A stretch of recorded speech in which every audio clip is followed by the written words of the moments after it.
Xin chào tất cả các bạn, chào mừng các bạn đã quay trở lại với channel YouTube Mọt Game. Hi guys, welcome back to Mọt Game channel.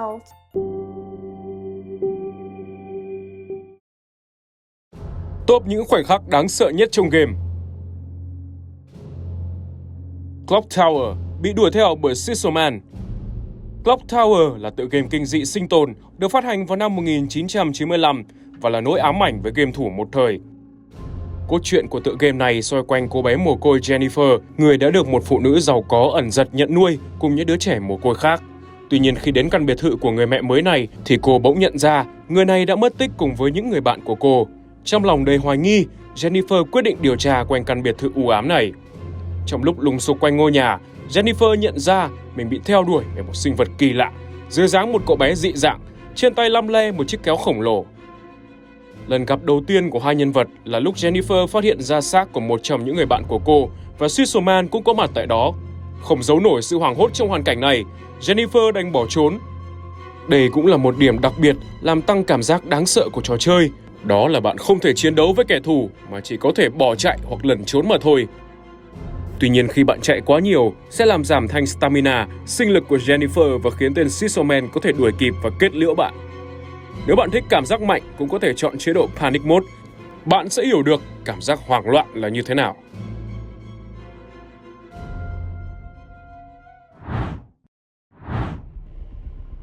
Resident Evil bị chó biến dị tấn công qua cửa sổ. Resident Evil là một trong những series kinh dị hay nhất mọi thời đại. Tựa game này đã đóng vai trò lớn trong việc thay đổi ngành game kinh dị khi sáng tạo ra rất nhiều cách hù dọa người chơi mà các game kinh dị sau này có thể học hỏi. Những khoảnh khắc hú tim khi chạm trán với Iron Maiden trong Resident Evil 4 hay lần đầu đụng độ với Licker trong Resident Evil 2 đều là những trường đoạn gây ấn tượng mạnh cho game thủ. Nhưng khoảnh khắc khiến Mọt sợ hãi nhất chính là lúc con quỷ chó biến dị bất ngờ nhảy qua cửa sổ để tấn công Jill hay Chris trong phiên bản Resident Evil đầu tiên. Bối cảnh của game diễn ra trong một căn biệt thự đầy rẫy kẻ thù nguy hiểm, khiến cho hành lang tăm tối có cảm giác như là quãng nghỉ an toàn của game. Khi người chơi không cảnh giác, thì bỗng con quái vật từ đâu nhảy bổ ra, khiến cho khoảnh khắc này trở thành một trong những màn jumpscare kinh điển nhất.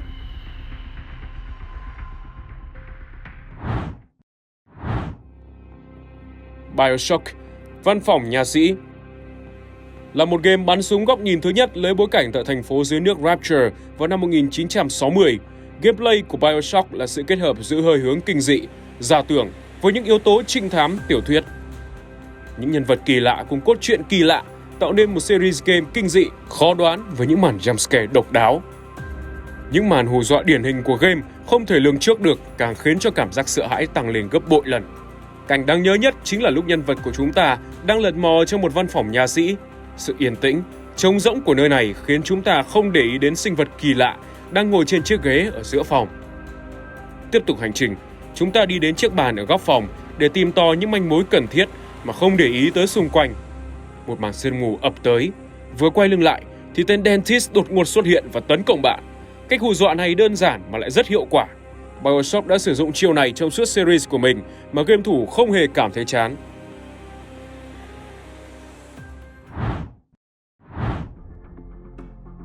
Fatal Frame 3 The Tormented tại nhà Ray. Series game kinh dị đến từ Nhật Bản, Fatal Frame có lẽ thuộc top những game đáng sợ nhất mọi thời đại. Kể cả những giây phút bình thường nhất của nó cũng khiến bạn phải nín thở. Còn nhớ lúc chạm trán với con ma đầu tiên trong game đã khiến Mọt phải nhảy cẫng lên và quăng controller vào màn hình. Và đó mới chỉ là bắt đầu của công cuộc hù dọa của trò chơi này mà thôi. Tuy nhiên, nếu phải chọn khoảnh khắc đáng sợ nhất của game đối với Mọt thì đó chính là tại nhà Ray trong Fatal Frame phần 3. Trong tựa game này, hầu hết câu chuyện và nỗi sợ đều diễn ra trong cơn ác mộng của nhân vật chính Rei Kurosawa. Có lẽ khi tỉnh dậy chính là khoảnh khắc tại thiên đường của Rei, khi cô có thể chạy trốn khỏi những giấc mơ kinh hoàng và chết chóc. Nhưng dần dà, những cơn ác mộng dần ăn sâu vào đời thực. Và nơi an toàn của cô lại trở thành địa ngục thì không gì có thể đáng sợ hơn.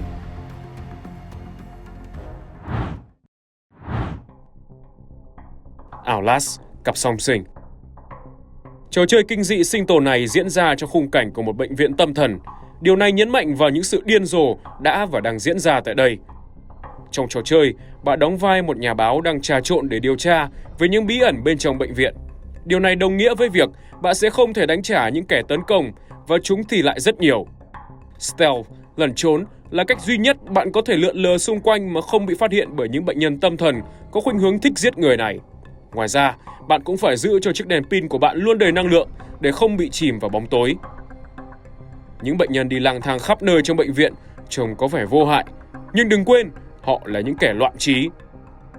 Bạn không bao giờ biết được mình sẽ gặp phải chuyện gì khi bị bắt gặp, vì hầu hết bọn họ đều đáng sợ, nhưng cặp song sinh lại đáng sợ hơn cả. Chúng luôn rình rập bạn trong trạng thái hoàn toàn khỏa thân và chậm rãi, tỉ mỉ mô tả về việc chúng sẽ ăn sống những phần cơ thể của bạn như thế nào. So với những thực thể im lặng lang thang kia thì việc chúng quá tỉnh táo lại khiến cho bạn sởn gai ốc hơn cả.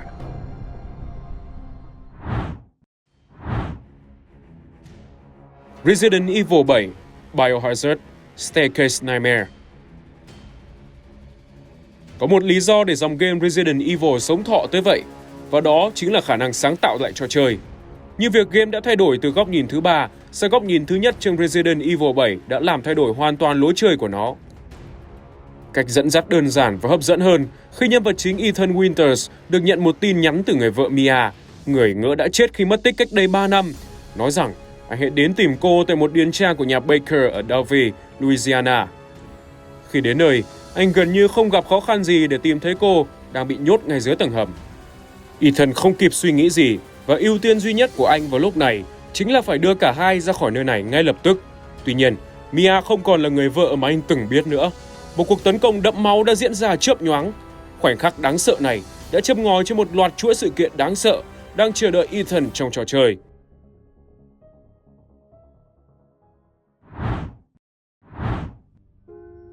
Silent Hill PT, bảo thai nói chuyện.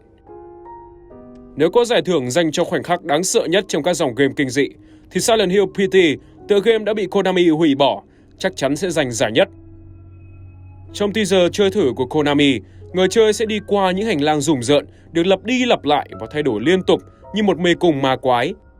Lisa có lẽ là cái tên được nhắc đến nhiều mỗi khi nhắc đến Silent Hill PT, nhưng Lisa lại là một cấp độ ghê rợn khác. Tuy nhiên, việc bước vào nhà tắm và nhìn thấy một bào thai trong bồn rửa mặt lại khiến chúng ta ám ảnh một cách kỳ lạ. Nếu bạn có thể bắt gặp nó lần thứ hai, nó sẽ bắt đầu nói chuyện với bạn. Chắc hẳn ai trong chúng ta cũng mong là sẽ có một ngày Konami sẽ suy nghĩ lại và cho ra mắt tựa game này, vì những hình ảnh loạn trí trong các đoạn video được chia sẻ quá kích thích, đến độ bạn phải nghi ngờ về sự tỉnh táo của mình.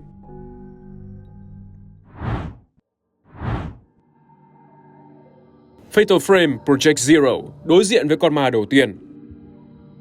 Tựa game Fatal Frame diễn ra tại bối cảnh năm 1986, khi Mafuyu Hinasaki, một nhà nghiên cứu các hiện tượng bất thường, quyết định đi tới dinh thự của gia tộc Himuro, một nơi đã bị bỏ hoang nhiều năm và có các lời đồn về ma quỷ ẩn hiện. Mục đích của Mafuyu là điều tra về sự mất tích bí ẩn của Junsei Takamine, một nhà văn nổi tiếng chuyên về các tác phẩm huyền bí dân gian. Ông ta đã cùng với trợ lý và biên tập viên của mình đến dinh thự Himuro để tìm ý tưởng cho tác phẩm tiếp theo, nhưng không thấy trở về. Project Zero chỉ cho bạn vật dụng duy nhất là một chiếc máy ảnh để bảo vệ bản thân khỏi những linh hồn độc ác. Trò chơi sẽ bắt đầu nhẹ nhàng khi những hồn ma chỉ lướt nhẹ qua các ô cửa hay lấp ló ở những góc tối xa xôi. Nhưng rồi đột nhiên, chúng xuất hiện ngay trước mặt, khiến tim bạn muốn nhảy ra khỏi lồng ngực vì sợ. Một số game thủ có lẽ là sẽ ngừng ngay giây phút đối diện đầu tiên này và không bao giờ dám chạm vào tựa game này một lần nào nữa.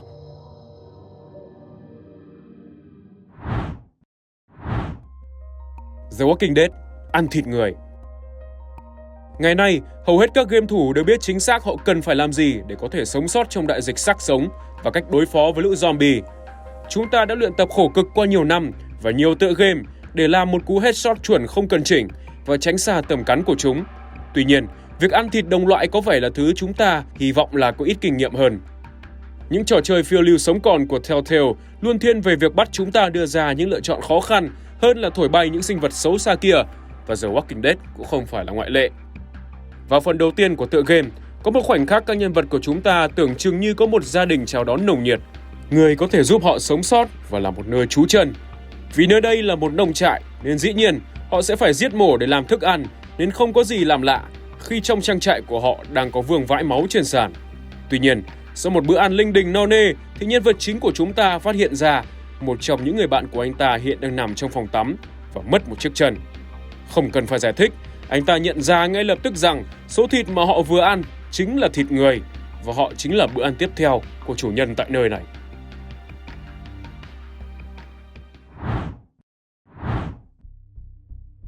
Amnesia The Dark Descent, phòng hợp xướng. Không giống như những tựa game kinh dị khác, Amnesia không cung cấp cho người chơi bất kỳ cách nào để tự vệ. Người chơi thậm chí còn không có nổi một vũ khí để bảo vệ bản thân khỏi những thứ quái dị mà họ gặp phải trong tòa lâu đài ma quái. Điều này khiến chúng ta có cảm giác bất lực tột cùng. Và rồi bạn tìm đến được một phòng hợp xướng, nơi mà bạn mong chờ được chứa đầy những nhạc cụ, những bài thánh ca êm dịu. Nhưng không, trong Amnesia, những chiếc phòng bên phải chứa đầy những dụng cụ tra tấn đầy man rợ, còn căn phòng bên trái sẽ chứa một trang nhật ký sẽ kích hoạt một đoạn hồi tưởng cho nhân vật chính của chúng ta. Trong đó, Daniel đã giết chết dã man một tù nhân bằng cách vạch những đường vẽ trên ngực anh ta bằng một con dao găm. Khi nhân vật của bạn tỉnh táo lại, các thi thể sẽ xuất hiện treo trên trần nhà trong hành lang.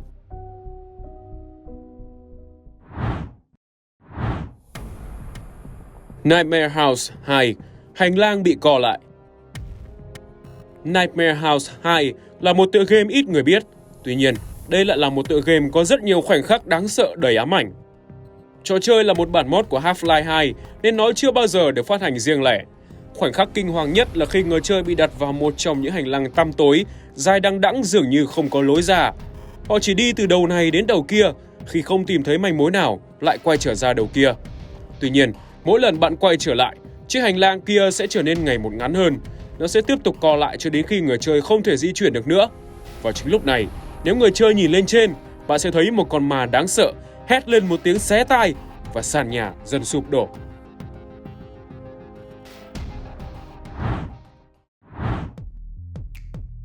Condemned, Criminal Origins, Finger Removal. Condemned, Criminal Origins là tựa game nói về những kẻ giết người hàng loạt. Xuyên suốt trò chơi, nhân vật chính sẽ phải săn đuổi những kẻ giết người bệnh hoạn. Tuy nhiên mỗi khi anh ta đến nơi, chúng đều đã bị sát hại. Ai đó đã ra tay trước anh ta. Dexter đã từng nói rằng một kẻ giết người hàng loạt săn đuổi theo những tên giết người hàng loạt là thứ đáng sợ hơn tất cả. Ở gần cuối trò chơi, người chơi trong vai trò của Dexter cuối cùng cũng bị gã đàn ông lạ mặt bắt được và ông ta trông thật kỳ dị. Sau một đoạn độc thoại dài giải thích về tất cả mọi thứ, ông ta kết thúc bằng cách chặt đi ngón tay của nhân vật chính. Trường đoạn này thật đen tối, căng thẳng, đáng sợ và vô vọng. Làm sao bạn có thể hy vọng bắt được kẻ đã ra tay triệt tiêu tất cả những tên giết người hàng loạt một cách chuyên nghiệp như thế, đặc biệt là khi không còn đủ 10 ngón tay?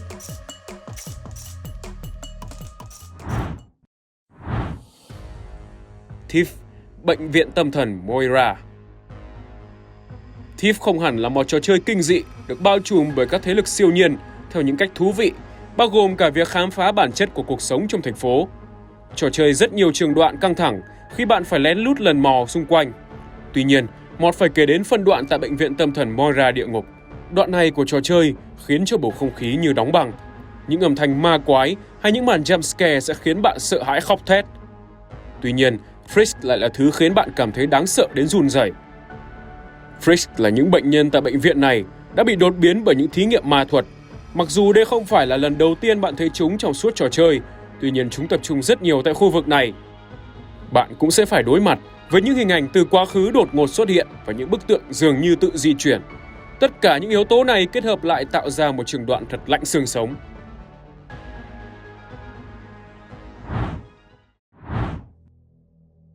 Sự chào đón của Man-Bat, Batman Arkham Knight.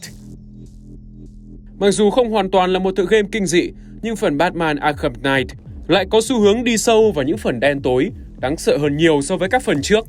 Việc này cũng không có gì quá ngạc nhiên. Do phần Arkham Knight có sự xuất hiện của nhân vật phản diện chính Scarecrow cùng khả năng thay đổi tâm trí, nên vấn đề game trở nên đen tối và đáng sợ hơn khá hợp lý. Tuy nhiên, khoảnh khắc đáng sợ nhất trong game lại không đến từ nhân vật phản diện chính của chúng ta, mà đến từ một con quái vật lai. Trong khi Batman đang đi ngang qua những mái nhà Gotham, ngay khi vừa kéo mình lên một tòa nhà chọc trời, anh ấy được chào đón bởi một cảnh tượng kinh hoàng. Tiếng rít gào của Man-Bat, một con quái vật lai giữa người và rơi, khởi đầu một cuộc rượt đuổi nghẹt thở săn lùng con quái vật này. Bất ngờ là cuộc chạm trán đầu tiên với Man-Bat dường như hoàn toàn ngẫu nhiên. Tồi tệ hơn, khi Batman đang ở trong game bị dính ảo giác ngày càng trầm trọng, một ảo ảnh về Joker xuất hiện từ trên không, với khuôn mặt cười ngạo nghễ đó của hắn, giống như trò chơi đang chế giễu chúng ta vì đã thành công trong việc hù dọa khiến rớt tim mình ra ngoài vậy.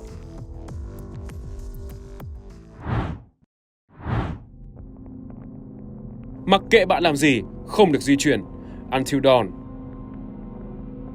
Until Dawn có rất nhiều Quick Time Events, nhanh chóng đòi hỏi bạn phải phản ứng kịp thời, kẻo một trong những nhân vật phải chịu số phận khủng khiếp. Hầu hết trong số này có hình thức bấm nút hoặc kết hợp nhanh chóng các bước điều khiển. Nhưng có một loại Quick Time Events thực sự sẽ khiến bạn đổ mồ hôi.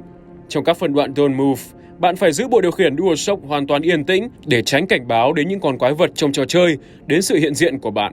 Điều này nghe thì có vẻ đơn giản, nhưng nhà sản xuất rất biết chiêu người game thủ khi mà chúng ta chỉ tham gia Don't Move vào những lúc ngứa tai nhất, thường là sau một chuỗi rượt đuổi đặc biệt căng thẳng. Điều này đặc biệt khó khăn trong những giây phút cuối cùng của trò chơi, khi mà bộ điều khiển co giật có thể tạo ra một viễn cảnh khác hẳn. Có bao nhiêu nhân vật của bạn có thể còn sống là tùy thuộc vào nó đó. Dù thích hay ghét thì các Quick Time Events này vẫn theo bạn suốt game mà thôi.